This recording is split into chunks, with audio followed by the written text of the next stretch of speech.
Bismillahirrahmanirrahim. Assalamualaikum warahmatullahi wabarakatuh. Perkenalkan, nama saya Sela Hoironisa, mahasiswa semester 5 Program Studi Pendidikan Bahasa dan Sastra Indonesia FKIP UMI.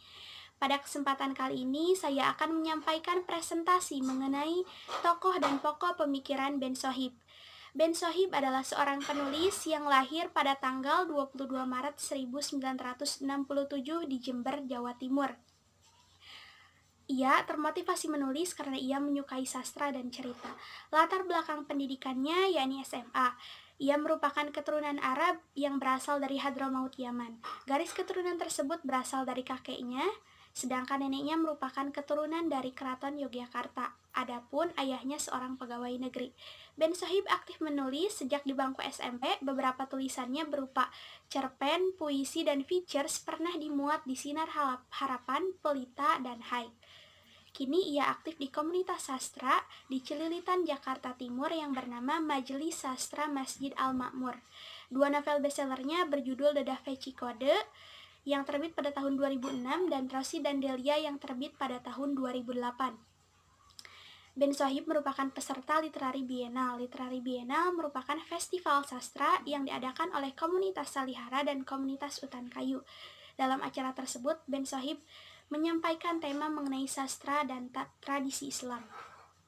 Beberapa cerpen yang pernah ia buat yaitu berjudul Haji Syiah pada tahun 2012, Para Penjual Rumah Ustazah Nung pada tahun 2013, Burung Nasar dan Kutukan ke-9 pada tahun 2013, dan Bagaimana Nasrul Marhaban Mati dan Dikenang pada tahun 2014. Nah, cerpen-cerpen tersebut termuat dalam buku terbaru Ben Sohib, yaitu antologi cerpen yang berjudul Kisah-Kisah Perdagangan Paling Gemilang.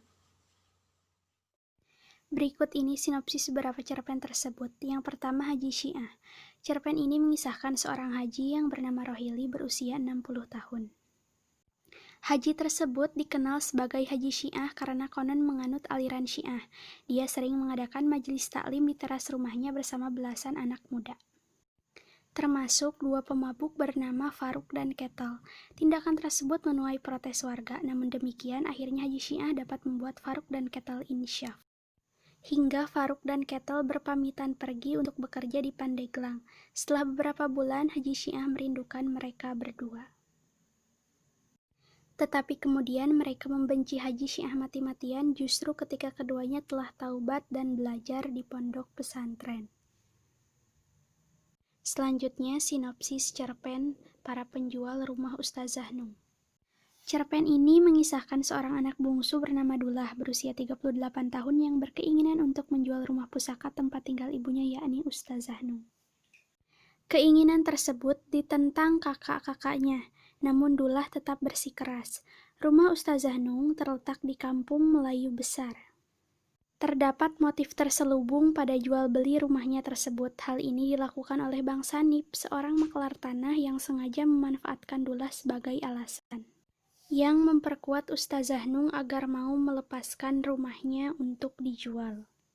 Selanjutnya, sinopsis cerpen Burung Nasar dan Kutukan Korban ke-9.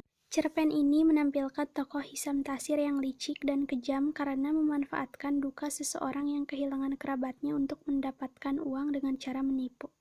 Kisah dimulai ketika Hisam mendengar cerita dari istrinya bahwa salah satu anaknya yang bernama Ubaid berpacaran dan berniat menikah dengan Fahira binti Ma'il Basuri. Ma'il Basuri adalah korban penipuan Hisam Tasir yang ke-9. Hisam Tasir sulit percaya dengan apa yang terjadi. Ia dahulu menipu Ma'il Basuri dengan cara menagih utang ayahnya yang wafat saat selesai tahlil digelar. Sebagai pemeluk Islam, ada tradisi bagi keluarga untuk membayar utang anggota keluarga yang sudah wafat. Selanjutnya, sinopsis cerpen Bagaimana Nasrul Marhaban Mati dan Dikenang.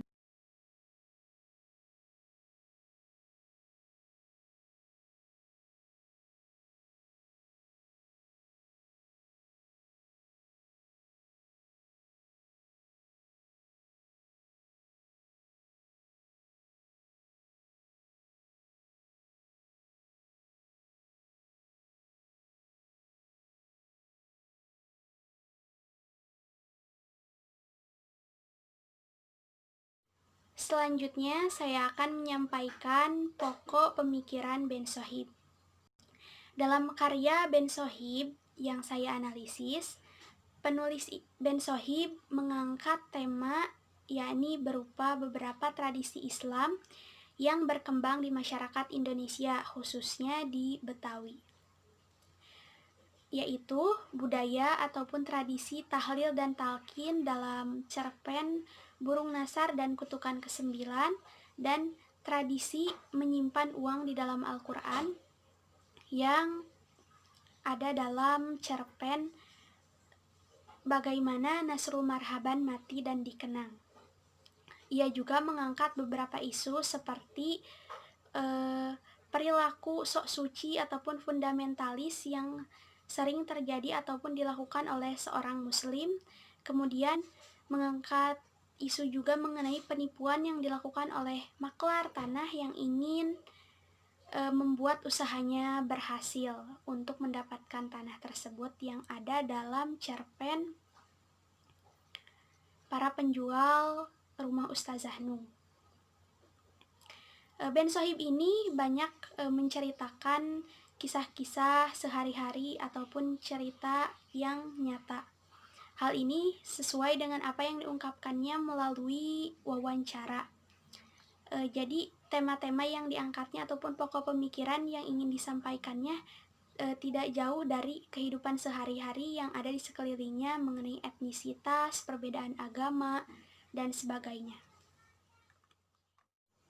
Ben Sohib ini mengemas kisah-kisah dalam cerpennya ini dengan bumbu humor, sehingga apa yang disampaikannya pun tidak terlalu serius, namun pokoknya tersampaikan walaupun dengan kejenakaan seperti itu. Hal ini membuat karya Ben Sohib ini memiliki daya tarik untuk dibaca karena humor tersebut berkaitan erat dengan lingkungan di mana Ben Sohib tinggal ataupun lingkungan yang memiliki budaya humor, yaitu budaya Betawi.